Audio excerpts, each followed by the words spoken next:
एक मुझे कहानी याद आती है। कहानी क्या है, एक लड़की मायके से ससुराल गई।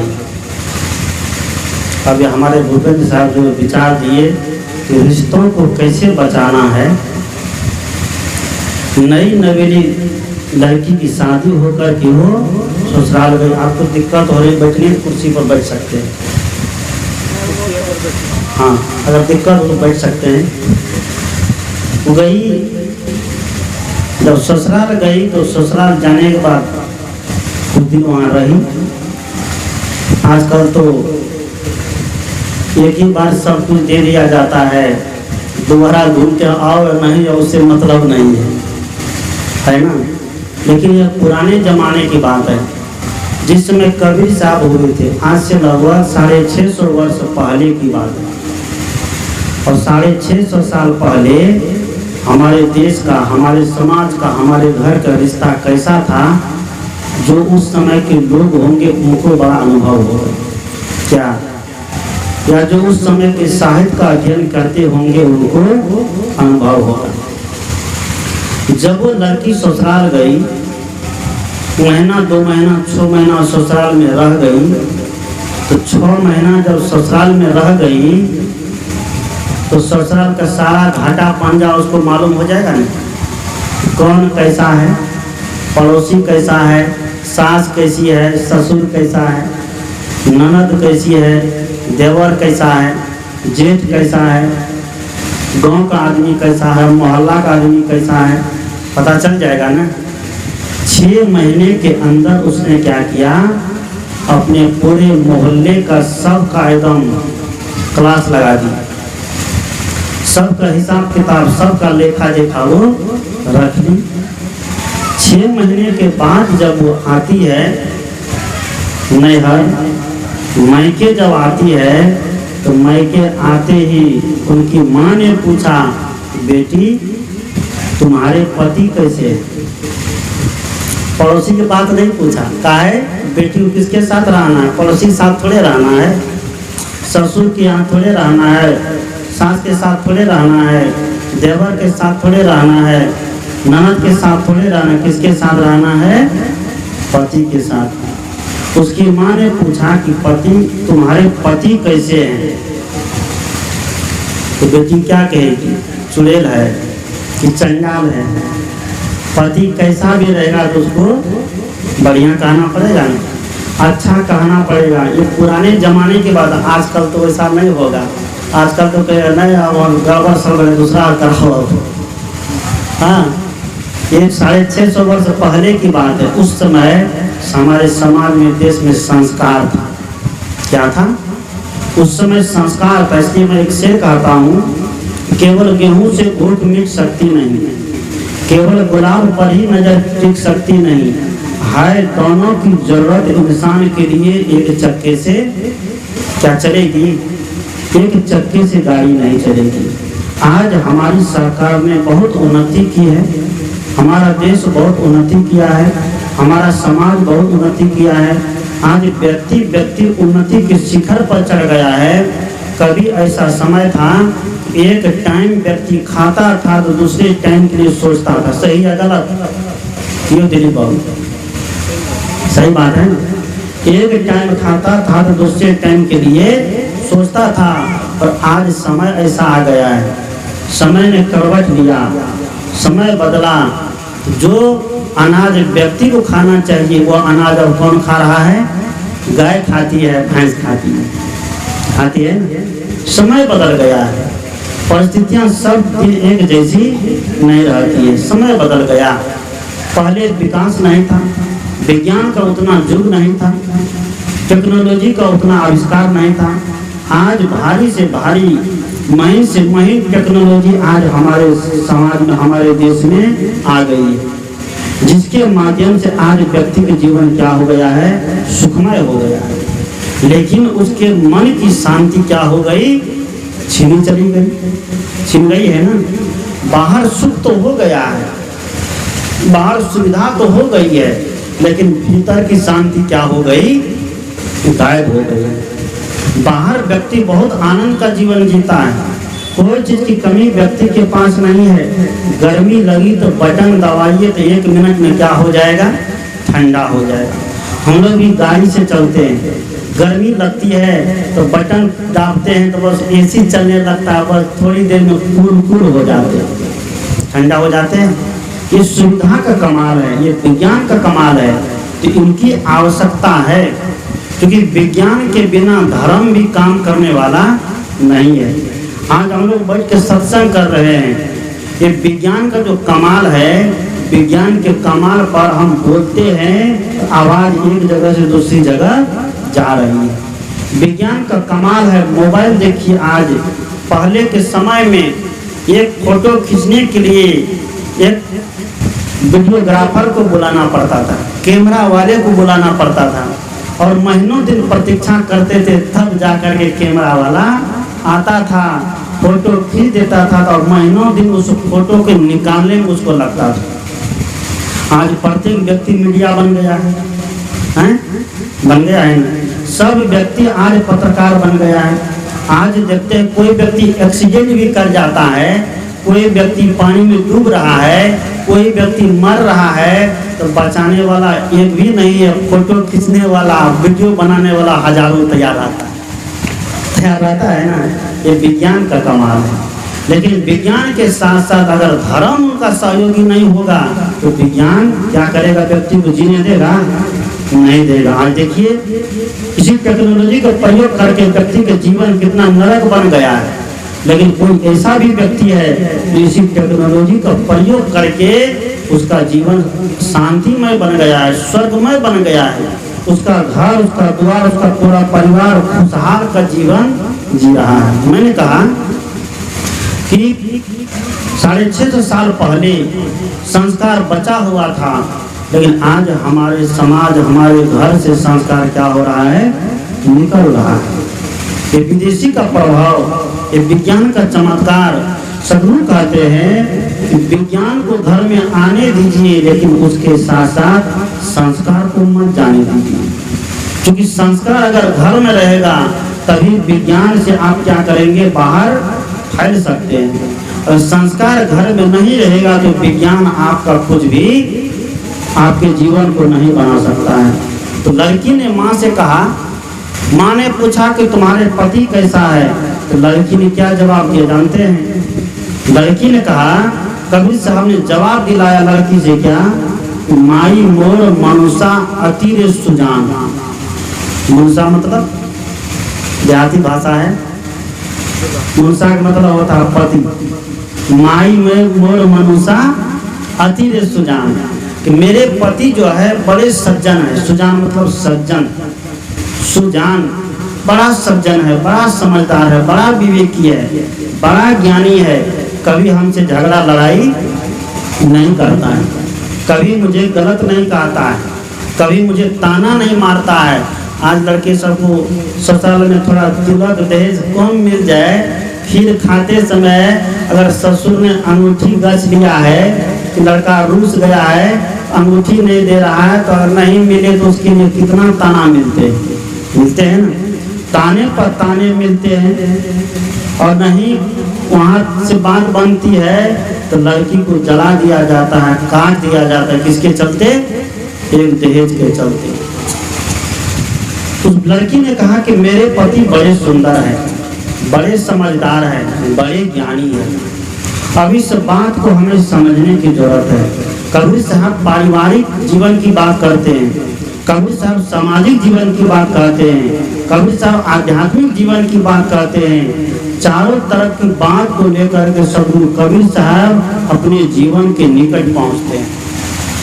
सदगुरु कहते हैं कि परिवार में अमन चैन रहे, परिवार में शांति रहे, पति पत्नी में अगाध प्रेम रहे। जिस परिवार में पति और पत्नी में तूतुमय में होता है, उस परिवार में रहने वाले बच्चे का संस्कार कभी अच्छा नहीं होता। इसे संत कहते हैं, सुमति रहे परिवार में ता घर स्वर्ग समान। जिस परिवार में सुमति रहती है, जिस परिवार में सुंदर भाव रहता है, प्रेम रहता है, उस घर में क्या रहती है, उस घर में स्वर्ग का निवास होता है। और जिस परिवार से सुमति निकल गई और कुमति ने आकर के डेरा बसा लिया, तो भाई भाई में प्रेम रहने देगा? गोतनी गोतनी में प्रेम रहने देगा? पड़ोसी पड़ोसी में प्रेम रहने देगा? नहीं रहने देगा। कुमति जब मन में आती है तो कुमति क्या सब करती है? तो बहुत कुछ लेकर आती है। झगड़ा, लड़ाई, ईर्ष्या, जलन, कटन, क्रोध, बहुत तरह की झूठ, प्रपंच, छल, छद्म, सब कुछ लेकर के कुमति आ जाती है। जिसे कवि साहब कहते हैं कि कुमति को दूर रखिए, कुमति को कभी अपने मन में नहीं आने दीजिए। थोड़ा सोचिए, रामायण की बात को हम लोग याद करें कि कैकेयी का मन कितना अच्छा था ना। कैकेयी का मन कितना साफ था। राम भले सौतेला बेटा था, लेकिन कैकेयी के मन में तनिक सा भी खोज नहीं आई कि राम राजा क्यों बन रहा। कैकेयी जैसे सुनती है कि राम जी राजा कल बनने जा रहा है, तो कैकेयी एकदम प्रसन्न हो गई। लेकिन एक कुमति, क्या नाम है उसका? मंथरा, मंथरे ना, मंथरा ने कान फूकना चालू कर दिया। क्या कहा? राम राजा बन जाएगा, तुमको राज से निकाल देगा, तुमको नौकरानी बना देगा, भरत को निकाल देगा, भरत को नौकर बना के, भरत को ये तो भरत को वो बना के रखेगा, राम राज करेगा और भरत उसका दरबारी करेगा। ये बात जब बोलने लगी तो कैकेयी ने कहा कि तुम्हारी जीभ काहे नहीं कट जाती, तुम ये सब बात बोलती हो। लेकिन गलत बात भी अगर आप बार बार कहिए तो गलत बात क्या होने लग जाती है? अच्छी लगने लगती है। इसलिए सदगुरु कहते हैं कभी भी गलत विचार के पक्ष में व्यक्ति को नहीं जाना चाहिए। सच विचार, सत्य के पक्ष में व्यक्ति को रहना चाहिए। सच के पक्ष में जो व्यक्ति रहता है उसकी विजय होती है, और असत के पक्ष में जो व्यक्ति रहता है उनकी हार हो जाती है। बार बार मंथरा ने जब प्रेस किया, दबाव डाला, तो हुआ क्या कि कैकेयी के विचार बदल गए। उसकी मति में कुमति आ गई। जहाँ कैकेयी की मति सुमति थी, उसकी मति में क्या आ गई? कुमति आ गई। कुमति जब आई क्या हो गया? अयोध्या उजड़ के रह गया कि नहीं?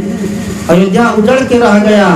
एक कैकेयी के चलते, एक कुमति के चलते कहते हैं कि सीता हरण मरण दशरथ के विपत्ति में विपत्ति पड़ी।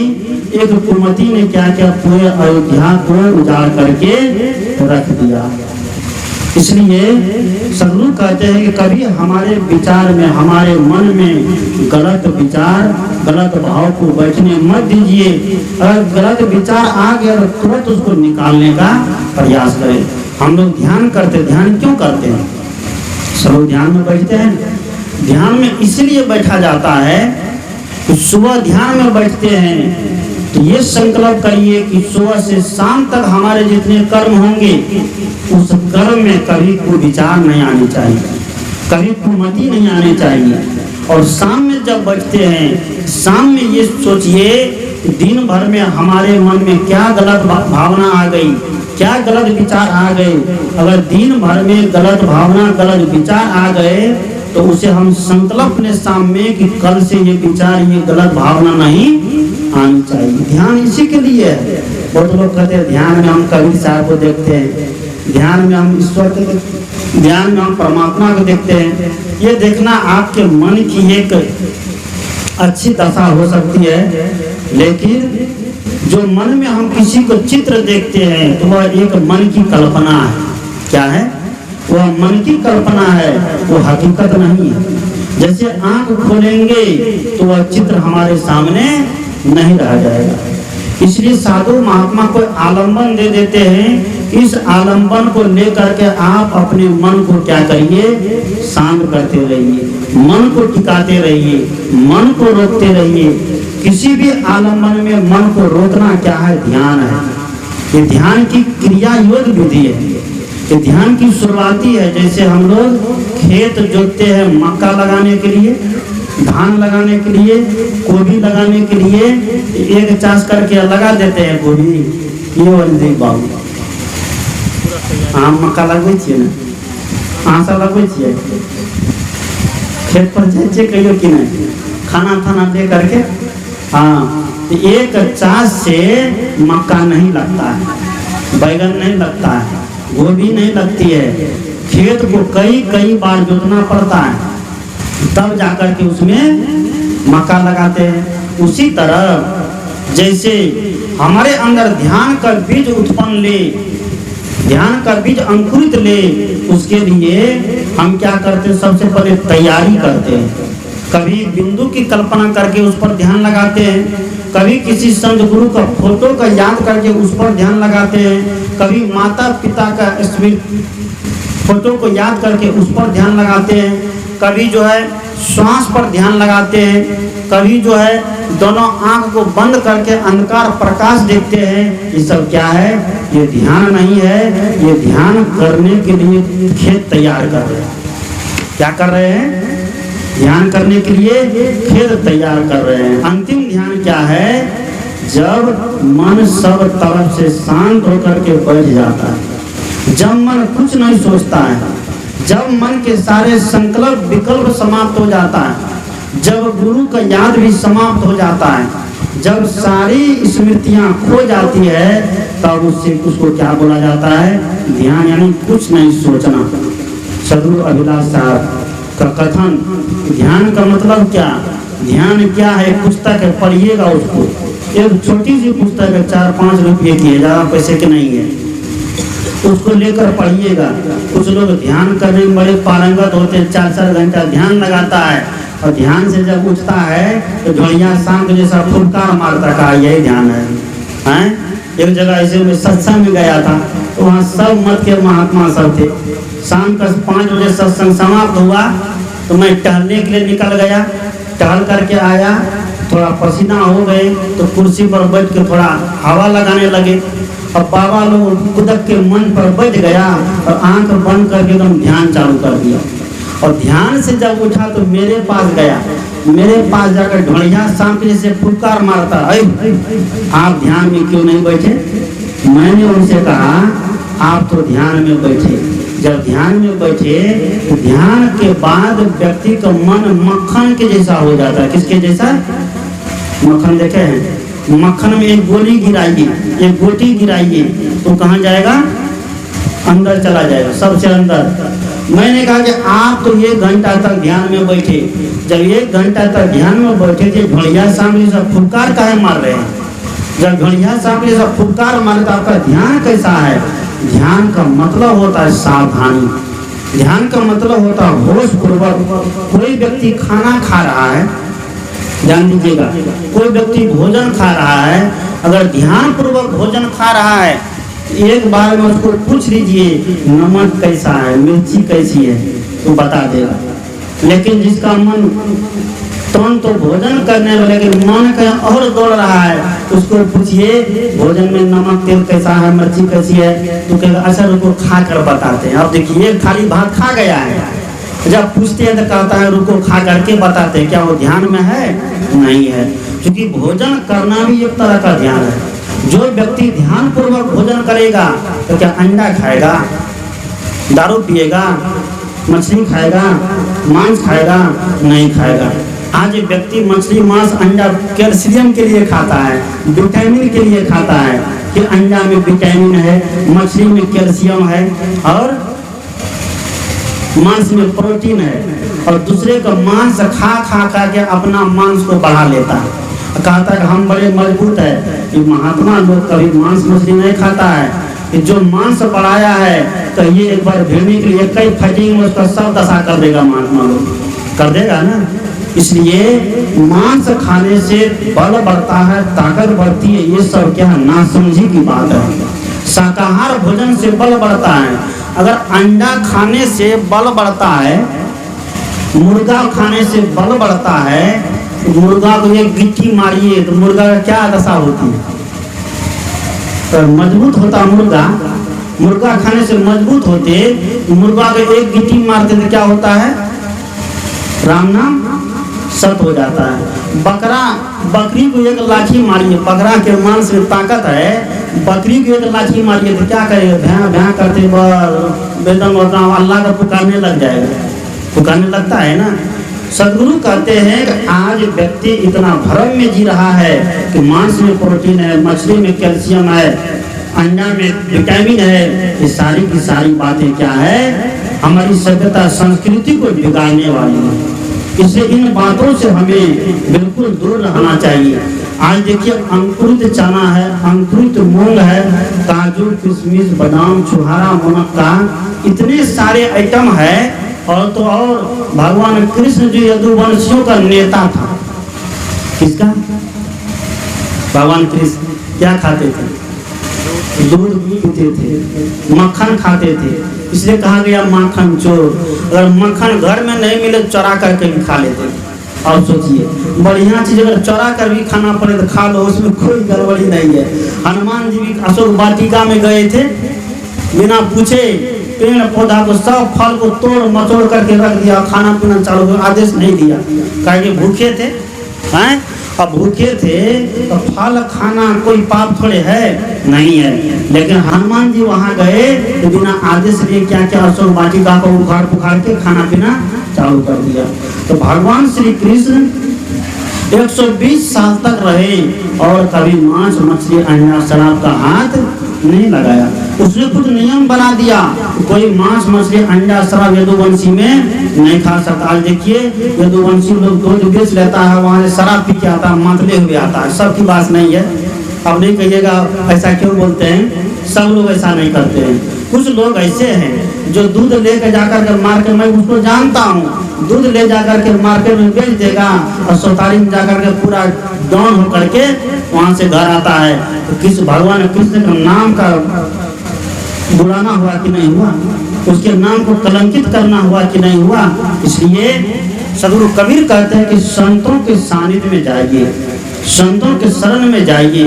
संत व्यक्ति को ज्ञान देता है, संत व्यक्ति को विवेक देता है, और विवेकी व्यक्ति कभी समाज में, परिवार में, घर में गलत नहीं कर सकता है। उस बेटी ने कहा कि मेरे पति जो है कैसे हैं, बड़े सुंदर है। अब बेटी कौन है और पति कौन है, माँ कौन है, उसको थोड़ा समझना पड़ेगा।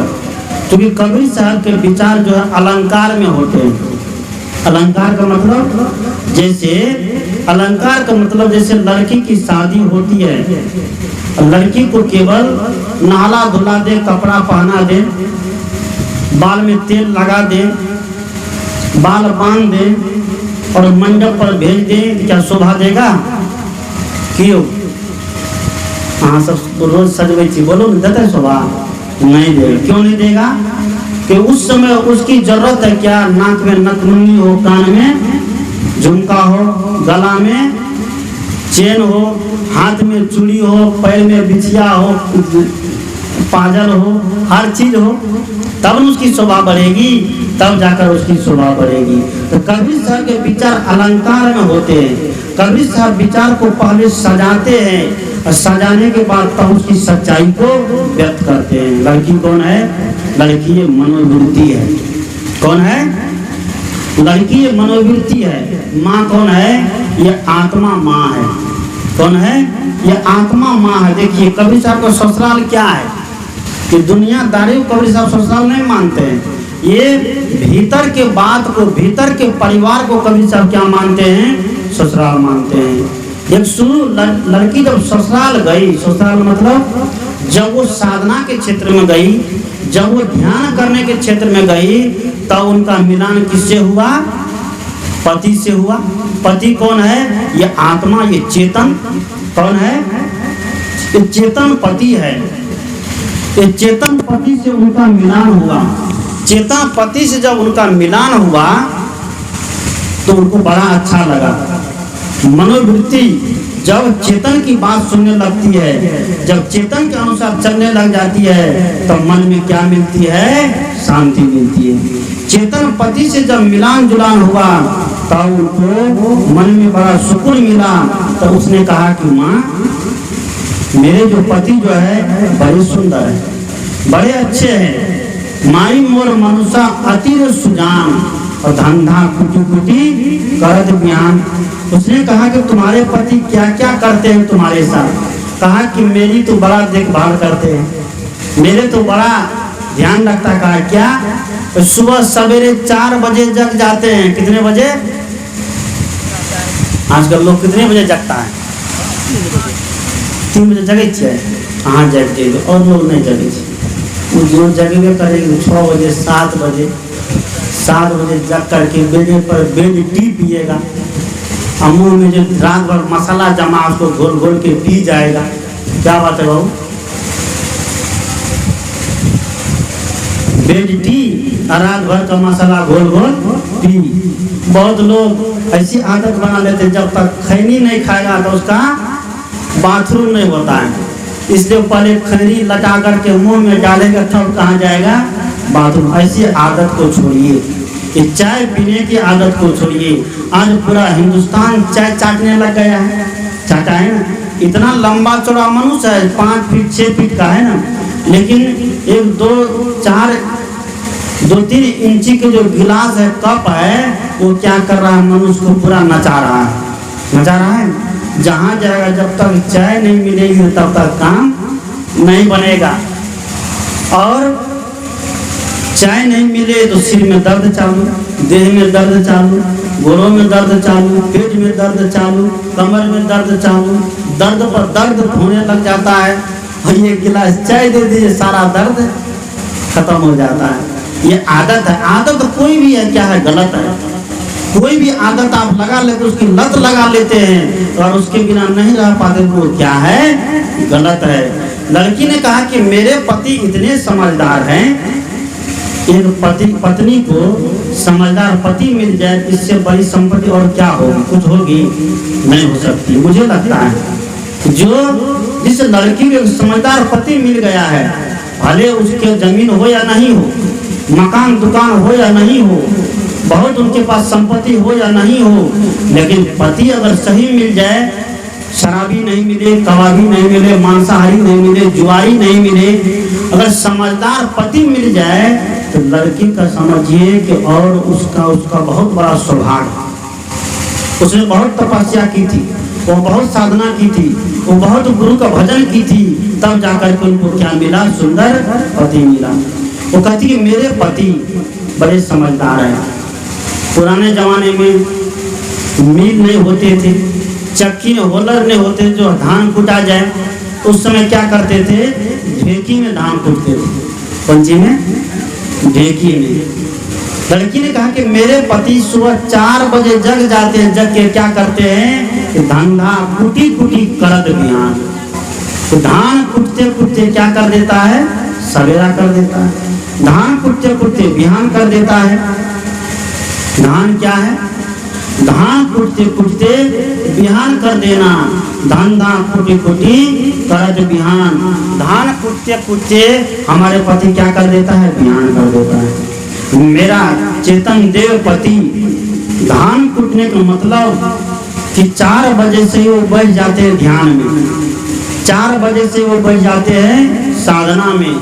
और धान कुटने का मतलब है कि जीवन के जितने कलमश है, जीवन के जितने दुर्गुण है, जीवन के जितने दुराचार है, मन के जितने पाप है, उस सारे को क्या करते हैं? 4 बजे से ही ध्यान के माध्यम से, सुमरन के माध्यम से, भजन के माध्यम से निकालने का प्रयास करते हैं। और निकालते निकालते क्या करता है? बिहान कर देता है। बिहान मतलब ऐसा निकालता है, बिहान मतलब विशेष तरीके से हान कर देना। क्या कर देना? बिहान। बी मतलब विशेष, हान मतलब हानि, मतलब विशेष तरीके से उसको खत्म कर देना, विशेष तरीके से उसको समाप्त कर देना। उसको क्या कहते हैं? बिहान कहते हैं। किसको? हमारे भीतर जो गलत भावना है, हमारे भीतर जो दुर्भावना है, हमारे भीतर जो जली कटी की भावना है, हमारे भीतर जो ईर्ष्या द्वेष है, हमारे भीतर जो मोह है, उस मोह को क्या करता है? सुबह 4 बजे से ही जग करके गुरु का सुमरन करते हुए उसको निकालने का प्रयास करता है। क्या मोह एक दिन में निकल जाएगा? निकलता है। एक दिन में मोह निकलने वाला नहीं है। मोह बहुत बड़ा खूंखार होता है। किसी चीज का मोह अगर हो गई है, जब तक वह चीज नहीं सामने रहती है तो व्यक्ति का मन नहीं मानता। क्या मानता है? नहीं मानता है। मोह बड़ा प्रबल है। हम लोग तो साधारण आदमी है, जिसको श्री राम कहते हैं, जिसको श्री कृष्ण कहते हैं। अभी हम लोग कबीर साहब तहरा में सुने कि इंद्र कृष्ण द्वारे खड़े लोचन ललची लजय, कहीं कबीर सो उबरे जाहि न मोह समय। कबीर साहब कहते हैं इंद्र और कृष्ण उसके दरवाजे पर खड़े हैं, मोह के दरवाजे पर, माया के दरवाजे पर, ताकि उसका हम रस ले लें, उसको हम चख लें। आज दुनियादारी को देखिए, चटक मटक चाहिए, नहीं चाहिए। हम महात्मा लोग के पास अगर चटक मटक नहीं रहे तो कोई सत्संग सुनेगा? कितनी बाबू कोई नहीं सुनेगा। तो कहो बाबा तुम्हें बढ़िया भजन सुनाता है, अभी बहुत के मन में चलता होगा क्या प्रवचन दे रहे, लबर लबर कर रहे हैं, भजन सुनाइए, चलता होगा कि नहीं होगा? सही है गलत? मोह संत कहते हैं कि चटक मटक में दुनिया रिझे, राग रंग में नारी, और भाव भगत में साधु रिझे, तीनों निपट अनारी। सदगुरु कहते हैं कि दुनिया के मोह में कहीं उलझो मत, मोह के पीछे कहीं भागो मत, कहे कि मोह दुख का घर है। गोस्वामी तुलसी ने लिखा, मोह सकल व्याधिन कर मोला, तेहि ते पुनि उपजे बहु सूला। एक बार मोह में पढ़ के देखो, राम जी पढ़ गए थे कौन सी मोह में? कुछ जी पढ़े रहो, सब बोलो नहीं हो, अरे हम ही बोलेंगे। मृगा के मोह में। कौन चीज? सोने के मृग होते हैं, सोना का मृग होगा। लक्ष्मण ने समझाया, सीता ने कहा कि सोना का मृग जिंदा हो मुर्दा चाहिए, तो राम जी तुरंत तैयार हो गए। लक्ष्मण ने समझाया, भैया अगर सोने का मृग होगा तो भागेगा नहीं, दौड़ेगा नहीं, इसलिए इस भ्रम में आप मत रहिए। लेकिन राम जी मानने वाले कहाँ हैं? और जानकी जी बोल दिया है तो कोई मानेंगे? एकदम फटा धनुष मान लिया, एकदम चल दिया। अब धनुष बाण जब लिया, चल दिया, उधर हुआ क्या? वो माया, वो मृग नहीं थी, माया था। कोई रूप बना के आया, रूप बना करके आया, तो उसके रूप में राम जी मोहित हो गए। और मोहित होने का परिणाम ये हुआ कि सीता कहाँ चली गई? रावण के यहाँ, रावण के पंजे में चली गई। इसलिए कहते हैं, कवि साहब ने कहा कि मम्मा के से ये मर्म नहीं पाई, हमरे से इन मूल गमाई। मोह का सेवन करने के कारण व्यक्ति अपना मर्म नहीं जान पाता है, अपना मूल को खो देता है। इसलिए सदगुरु कहते हैं कि मोह के पीछे कभी व्यक्ति को नहीं दौड़ना चाहिए। मन में कोई किसी चीज के पर मोह आता है, उस मोह को तुरंत क्या करना चाहिए? निकालने का प्रयास करना चाहिए, उस मोह से हटने का प्रयास करना चाहिए। उसने कहा कि मेरे पति सुबह 4 बजे से ही बैठ करके जीवन के जितनी माया मोह उसको निकालने का प्रयास करते हैं। धंधा कुटी कुटी कर बिहान, और इतना ही नहीं, और क्या कि बड़े भोर उठी आंगन बाड़ू। और देखिए कैसा समझदार पति है, क्या करता है? बड़े भोर सुबह में ही उठ करके, सवेरे उठ करके, मैं तो सोई रहती हूँ लेकिन मेरे उठ करके क्या, तो झाड़ू लेकर के अंगना बुहारना चालू कर देता है। ऐसा पति पत्नी का रिश्ता हो जाए तो घर में स्वर्ग नहीं उतर आएगा। आज पति लोग सोचेगा कि झाड़ू लगाना किसका काम है? पत्नी काम है, महिला का काम। और हम झाड़ू छू लेंगे तो बाप रे बाप लोग क्या कहेगा? ऐसा नहीं सोचना चाहिए। अगर पत्नी बीमार पड़ गई तो पति सोचता है अरे बाप हम उसकी सेवा कैसे करें? कहे हम लोग को सब दिन से बता दिया गया है कि पति क्या है? परमेश्वर है। पति को देवता माना गया है। जब पति देवता है तो पत्नी क्या है? देवी नहीं है। क्यों दिलीप बाबू हाँ माने हमरा पता है। अगर पति परमेश्वर है तो पत्नी परमेश्वरी नहीं है। पति परमेश्वर कैसे होगा? जो पति का जीवन सुंदर है, जिसका जीवन अच्छा है, जो सन्मार्ग पर चल रहे हैं, जो भक्ति के रास्ते पर चल रहे हैं, जो धर्म के रास्ते पर चल रहे हैं, और बाजार जाएगा 4 बजे, उधर से 2 बोतल पी कर आएगा, उसको क्या मानेगा? परमेश्वर मानेगा? हाँ, उसको परमेश्वर नहीं माना जाएगा। हैं? जो पति का जीवन खान पान सही नहीं है, वो कभी परमेश्वर का दर्जा उसको नहीं दिया जाए। वो पति है, बस हो गया और कुछ नहीं। इसलिए बहुत पति ये सोचते हैं कि पत्नी मेरी सब आज्ञा का पालन करे, हम जो जो करें वो करने के लिए तैयार रहें। हैं? हम कहीं चले भी जाए तो उसके लिए कोई पूछने की जरूरत नहीं है। लेकिन पत्नी अगर नजर से एक बार इधर उधर हो गया तो बस देखिए कितने बार प्रश्न पूछा जाएगा ना। हम हजारों घंटों मोबाइल पर लगे रहते हैं तो कोई बात नहीं, अब पत्नी एक बार मैके भी बात कर ली तो बड़ा लफड़ा हो जाता है। कहाँ बात कर रही थी, लाओ फोन, तुम्हारा फोन चेक करते हैं, बहुत सारे चेक होने लग जाता है ना। इस संशय है। कभी साहब कहते हैं कि पति और पत्नी के बीच में ऐसा संशय नहीं रखना चाहिए। जिसके साथ आप समय गुजार रहे हैं, जिसके साथ आप रह रहे हैं, उनके साथ विश्वास बना कर रखिए। कवि साहब ने कहा संशय सब जग खंडिया, संशय खंडे ना होए, संशय खंडे सो जना जो शब्द विवेकी होए। इस तरह का संशय आपके मन में है, उस संशय को निकाल दीजिए और पति पत्नी एक दूसरे पर विश्वास बना कर टिकिए। क्योंकि यह रिश्ता जो है पति पत्नी का विश्वास के ऊपर टिका है और कोई चीज पर नहीं। क्या सिंदूर पहना देने से शादी हो गई? क्या मंगलसूत्र धारण करने से शादी हो गई? अगर दोनों के बीच में विश्वास नहीं है, देखते हैं सिंदूर पानी रहती है, मंगलसूत्र पानी रहती है, बस एक ले दो ले दूसरे के साथ फरार हो जाती है। क्या होगा इससे रिश्ता का? हैं? इसीलिए सदगुरु कहते हैं कबीर साहब क्या कि बड़ी भोर उठी आंगन बारू। मेरे पति ऐसे हैं, सुबह जग करके आंगन बुहार देता है मेरा। कौन सा आंगन है?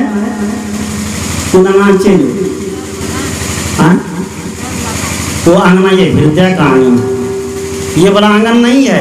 इस आंगन को भी बहारना जरूरी है, साफ सुथरा रखना जरूरी है। कपड़ा लत्ता घर द्वारा आंगन हर चीज को साफ सुथरा रखना जरूरी है।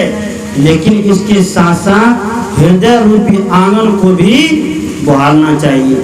हृदय रूपी आंगन में कौन सा झाड़ू लगाना चाहिए?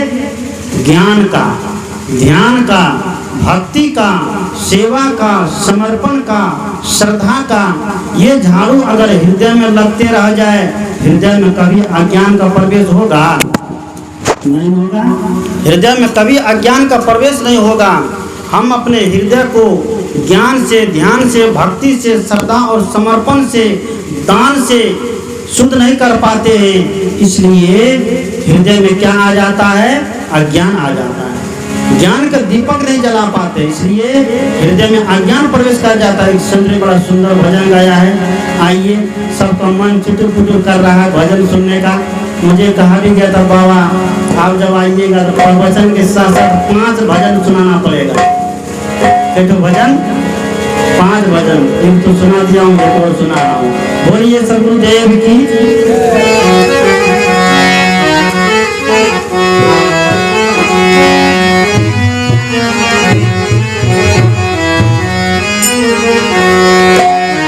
तुमने आंगन नहीं बुहारा, कैसे आएंगे भगवान, कैसे आएंगे मेहमान।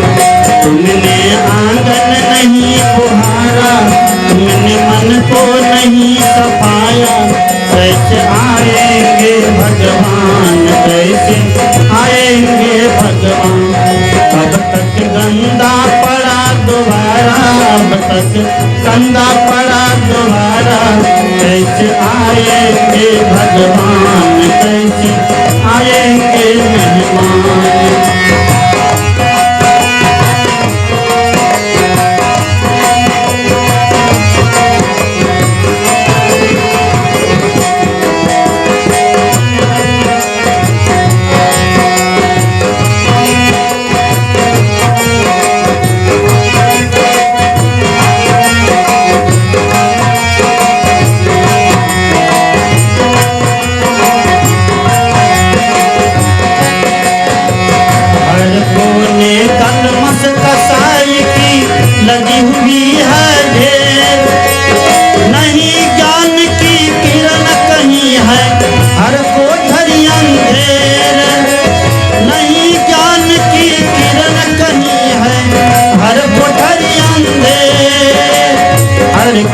परियंदे आंगन आंगन आंगन चौबारा अंधियारा आंगन चौबारा अंधियारा कैसे आएंगे भगवान कैसे आएंगे भगवान तुमने आंगन नहीं बुहारा तुमने आंगन नहीं बुहारा कैसे आएंगे भगवान कैसे आएंगे मेहमान।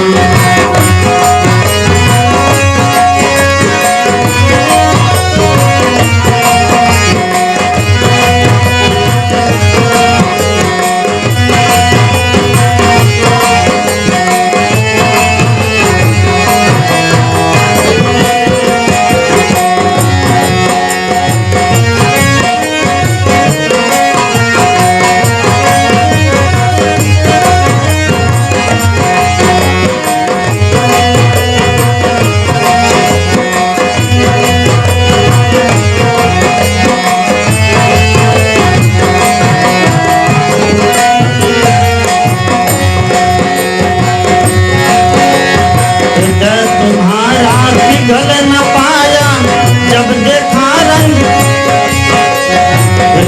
तुम्हारा पिघल न पाया जब देखा दुखियारा राह बाट का भूल हमसे पाया नहीं सहारा राह बाट का भूल हमसे पाया नहीं सहारा पाया नहीं सहारा सुखी सूखी सूखी करुणा की है धारा सूखी करुणा की है धारा कैसे आएंगे भगवान कैसे आएंगे भगवान तुमने आंगन नहीं बुहारा तुमने आंगन नहीं बुहारा कैसे आएंगे भगवान कैसे आएंगे मेहमान।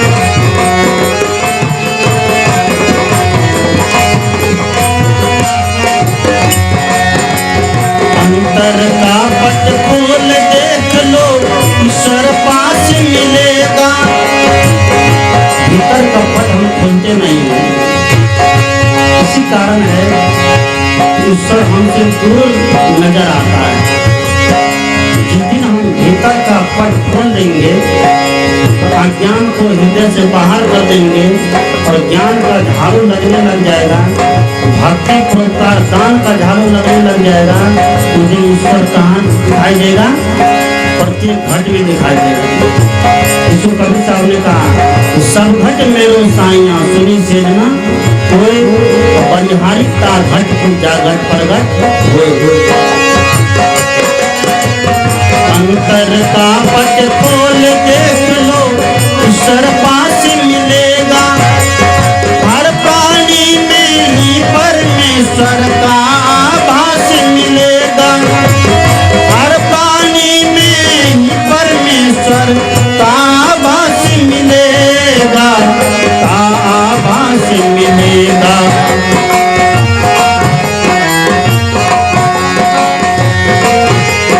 अंतर का पट खोल देख लो ईश्वर पास मिलेगा हर प्राणी में ही परमेश्वर का आभास मिलेगा हर प्राणी में ही परमेश्वर का आभास मिलेगा का आभास मिलेगा।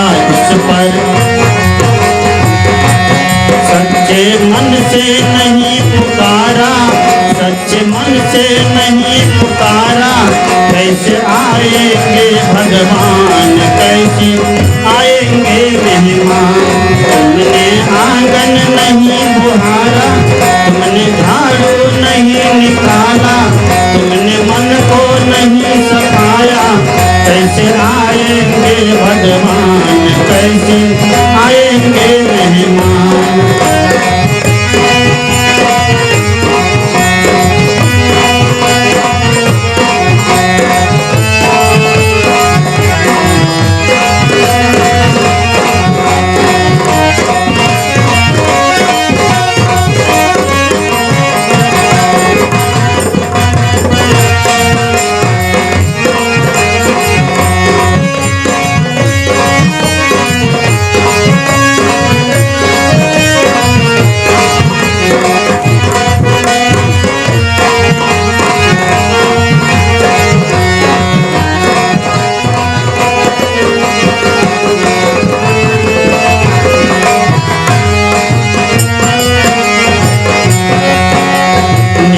निर्मल मन हो तो रघुनायक सबरी के घर जाते। मन जब निर्मल होगा, निर्मल मन जन सो मोहि पावा, निर्मल मन जन सो मोहि भावा, मोहि कपट छल छिद्र न भावा। जिसका मन निर्मल होगा वही प्रभु को पा सकते हैं, जिसका मन निर्मल होगा वही गुरु को पा सकते हैं। इसलिए कहते हैं तो मन है चंगा तो कटौती में गंगा। निर्मल मन हो तो रघुनायक सबरी के घर आते। सूर श्याम की बाह पकड़ कर साध विदुर घर खाते। सूर श्याम की बाह पकड़ कर साध विदुर घर खाते। साध विदुर घर खाते। इस पर हमने नहीं विचारा, इस पर तुमने नहीं विचारा। कैसे आएंगे भगवान, कैसे आएंगे मेहमान। तुमने आंगन नहीं बुहारा, तुमने आंगन नहीं बुहारा। कैसे आएंगे भगवान, कैसे आएंगे मेहमान। अब तक गंगा पड़ा दोबारा, अब तक गंगा पड़ा दोबारा। कैसे आएंगे भगवान, कैसे आएंगे मेहमान। तुमने आंगन नहीं बुहारा, तुमने आंगन नहीं बुहारा। कैसे आएंगे भगवान, कैसे आएंगे मेहमान। कैसे आएंगे भगवान, कैसे आएंगे मेहमान। कैसे आएंगे मेहमान, कैसे आएंगे भगवान। बोलिए सद्गुरुदेव की। कैसे आएंगे भगवान। धंधा कुटी कुटी करद बिहान, बड़ी खांच ले गोबर कारू। क्या कहते हैं सदगुरु कहते हैं कि मेरे लड़की कहती है आत्मा माँ से कि मेरे चेतन देव पति जो है क्या है, इधर आप बगल हो जाइए, इधर आ जाइए, बड़े समझदार है। कैसे है?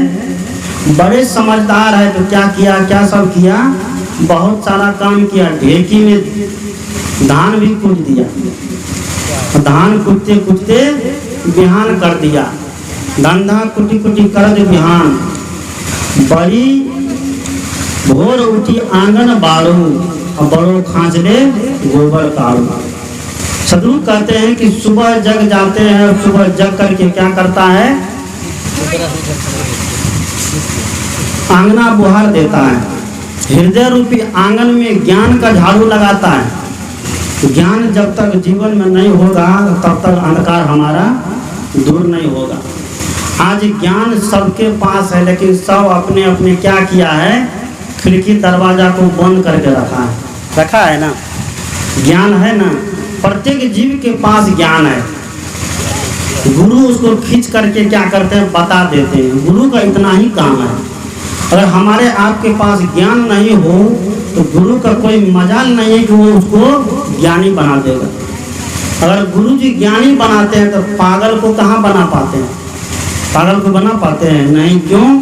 उसका अंदर का ज्ञान क्या हो गया है, इधर उधर हो गया है, स्क्रू ढीला हो गया है। तो गुरु जी क्या करते हैं, आपके जो पास ज्ञान है उस ज्ञान को खींच करके बता देते हैं कि आप ऐसे हो। तो जब तक जीवन में अंधकार रहेगा तब तक प्रकाश वहाँ नहीं जाएगा।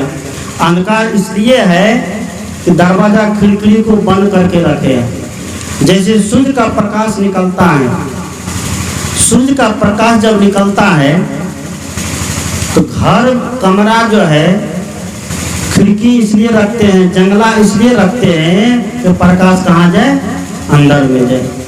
लेकिन जब हम खिड़की बंद करके रखेंगे तो प्रकाश अंदर जाएगा, नहीं जाएगा। सदगुरु कहते हैं वह खिड़की विवेक का है, वह खिड़की विचार का है, वह खिड़की समझदारी का है, हम विवेक और विचार रूपी खिड़की को क्या कर दिए हैं, बंद कर दिए हैं, तो ज्ञान वहां कभी प्रवेश नहीं करेगा। तो ज्ञान जब तक प्रवेश नहीं करेगा तो अज्ञान क्या करेगा, डेरा बांध के रहेगा। अज्ञान जब तक जीवन में है तो तब तक हम झूठ सांच में पड़े रहेंगे, तब तक हम बंधन में पड़े रहेंगे, तब तक हम उलझन में पड़े रहेंगे। और जिस दिन से अज्ञान निकल जाएगा हमारा सारा बंधन कट जाएगा, तो जीव का सारा बंधन समाप्त हो जाएगा। ये अज्ञान के नाते जीव कहाँ जाता है, बंधन में जाता है। अज्ञान के नाते ही जीव जन्म और मरण के चक्कर में पड़ता है। अज्ञान के नाते जीव जन्म मरण के भवचक्र में पड़ता है। और दुनिया में जन्मना और मरना, जन्म लेना और मर जाना, इससे बड़ा सद्गुरुदेव की जय, सद्गुरुदेव की जय, सद्गुरुदेव की जय। बोलिए सद्गुरु कबीर साहिब की। जैसे फुरफुर बैठे हैं वैसे फुरफुर बैठ जाइए। जैसे फुरफुर खड़ा हुए हैं, जल्दी बैठिए, समय बहुत हो गया है। मैं अपनी बात को पूरा करके विराम देता हूँ। मैंने कहा अज्ञान हमारे अंदर जब तक रहेगा तब तक हम बंधन में पड़े रहेंगे। इसलिए संत सद्गुरु से जुड़ करके हम अपने अज्ञान को क्या करें, समाप्त करें। अज्ञान क्या है, जो जैसा है उसको वैसा कहना। अज्ञान क्या है, माँ बाप जब मर जाए तो मरने के बाद श्राद्ध कराइए, बरखी कराइए, और बरखी में पंडित जी को बुला करके पिंडदान कराइए, हरवा चावल को कूटिए और कानवा करिए, कूट कूट करके उसको पिंडी दीजिए। आज हमारे हिंदू समाज में चल रहा है, किसके कारण, अज्ञान के कारण। जब ज्ञान हो जाएगा कि पिंड क्या है, पिंड का मतलब होता है शरीर। क्या होता है, पिंड का मतलब होता है शरीर। और शरीर दान दिए जा सकते हैं कब, जब माता पिता जीवित है तो जीवित माता पिता के सेवा में इस शरीर को दान कर दीजिए, तब ना हम पिंडदान समझेंगे। लेकिन मरने के बाद बच्चा का खिलौना खेलते हैं। बचपन में हम लोग खेलते थे कि पैर के ऊपर बालू जमा करते थे, जिसको घरौंदा कहते हैं। पैर के ऊपर बालू जमा करते थे, बालू जमा करके पैर को आराम से खींच लेते थे, अंदर में बन जाता था खोदर। क्या करते थे उसके बाद, कपड़े का दुल्हा बनाते थे, दुल्हन बनाते थे। कपड़े का दुल्हा दुल्हन बना करके उसमें शादी विवाह करवाते थे। और बालू का चूड़ा भुसवा लड्डू मिठाई सब बनाते थे और बाराती सबको बुलाते थे। दो चार बच्चे जमा कर लेते थे बाराती, और खिलाते कहाँ थे, वही चूड़ा भुसवा उसी को सब कुछ समझ करके खिलाते थे दाढ़ी में। कहाँ खिलाते थे, दाढ़ी मुंह में खिलाना चाहिए था ना। बचपन में बचपना तो थी, लेकिन इतना विवेक था कि ये मिट्टी जो खाने की चीज नहीं है। बचपन में बच्चा को ज्ञान रहता है कि मिट्टी खाने की चीज नहीं है। लेकिन हम बड़े होकर के बुढ़वा हो गए हैं, बाल दाढ़ी मूंछ पड़ गई है, तब पिंडदान देते हैं। अब पिंडदान दे कहते हैं हमारा माँ बाप और हम लोग ससर गया। कभी ससर नहीं बोला, कभी नहीं ससरेगा। ये बच्चा का खिलौना खेलते रहिए, ये बच्चा के खिलौना से आपके माँ बाप कभी ब्रह्मलोक नहीं जाने वाला है। आपके माँ बाप ब्रह्मलोक जाएगा आपके सुंदर कर्म से, आपके सुंदर चरित्र से।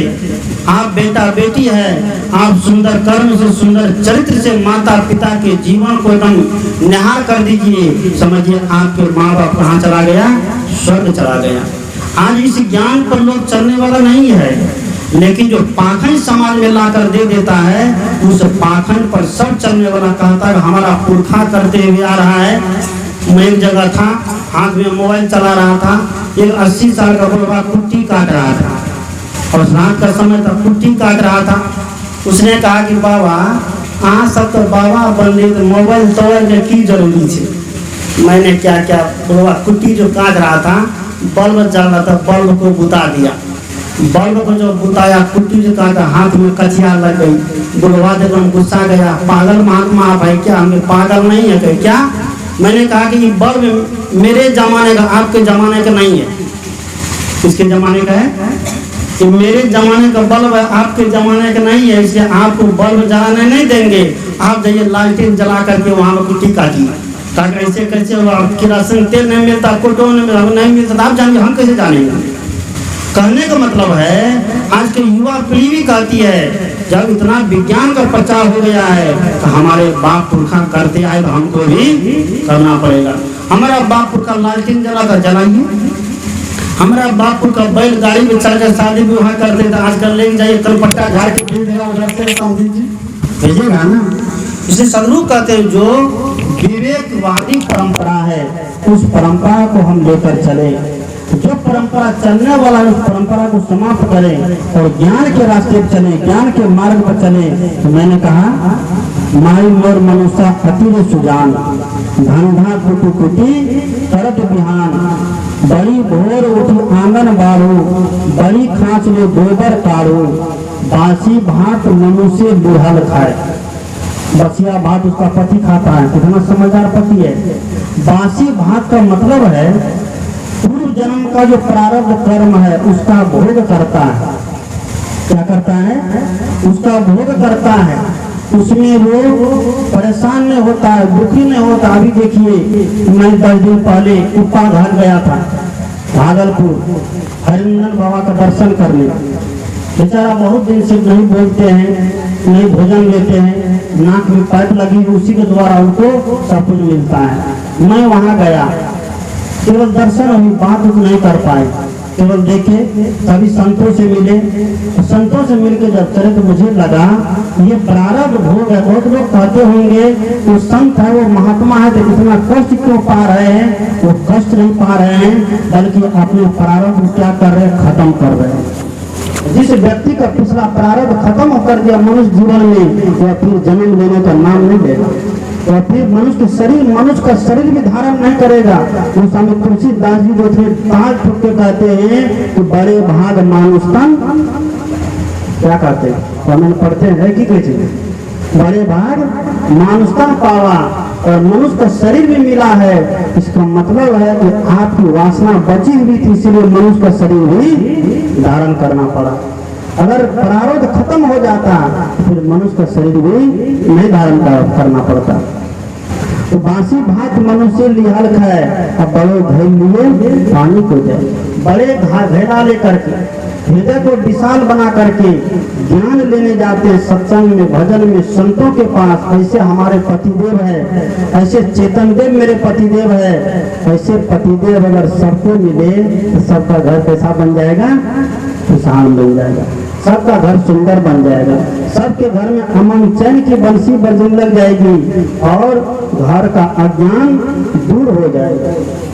कवि साहब कहते हैं कि अपने सैया के लिए बांधूंगी बात। इतना सुंदर जो पति है, ऐसे पति की मैं क्या करूं?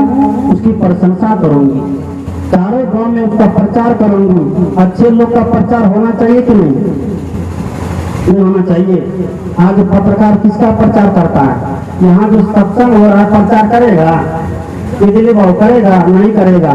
आज कल आप एक पीपल पेड़ के नीचे में एक कोई दुर्गा का किसी का मूर्ति ले जाकर रख दीजिए, देखिए हजारों पत्रकार आ जाएगा, आपके मुंह में मैग ठूसेगा। आप बोलिए ये सही में उत्पन्न लिया है कि उत्पन्न लिया है? आज समाज में पाखंड का प्रचार हो रहा है, ज्ञान का प्रचार नहीं हो रहा। ज्ञान का प्रचार जिस दिन होने लग जाएगा तो उस दिन पाखंड कभी चलने वाला नहीं है। लेकिन आज पाखंडी लोग किसका प्रचार कर रहा है? पाखंड का प्रचार कर रहा है। ऐसा ऐसा हमारे देवी देवता का नाम बदनाम किया जाता है। मैं ये नहीं कहता कि आप देवी को मत मानो, दुर्गा को मत मानो, सबको मानो, लेकिन उसके नाम पर अंधविश्वास मत फैलाओ, उसके नाम पर आडंबर मत फैलाओ, उसके नाम पर पाखंड मत करो। जब पाखंड होने लगता है तो ज्ञान क्या हो जाता है? समाप्त हो जाता है। इसलिए सदगुरु कहते हैं कि ऐसे पति का सब अनुकरण करना चाहिए। वो पति चेतन देव है, वो लड़की जो मनोवृत्ति है, मन की जो वृत्ति है उसको मनोवृत्ति कहते हैं। आत्मा रूपी माँ से वो लड़की बता रही कि मेरे पति इतने समझदार, इतने ज्ञानी है। इसलिए पति ज्ञानी है, पत्नी को भी क्या होना चाहिए? ज्ञानी होना चाहिए। पति अगर सत्संगी है तो पत्नी को भी सत्संगी होना चाहिए, पत्नी अगर सत्संगी तो पति को भी सत्संगी होना चाहिए। गोस्वामी तुलसी ने कहा नारी पुरुष एक मति हो, जुग जुग राज करो पुरुषो। जिस घर में नारी और पुरुष में समानता है, दोनों का मन एक है, तो उस घर में जुगों जुग तक दोनों का क्या चलेगा, राज चलेगा।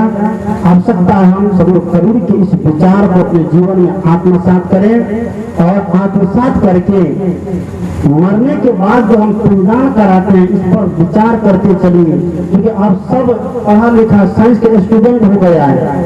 इस पर जब तक विचार नहीं करेंगे भ्रम फैलता रहेगा, तो हम तो भ्रम पालते हैं, आगे आने वाली पीढ़ी के लिए हाथी बेली और हथकड़ी दे देते हैं। इसलिए आइए एक छोटा सा भजन रख के अपनी बातों को ध्यान दूंगा। बोलिए सद्गुरु देव की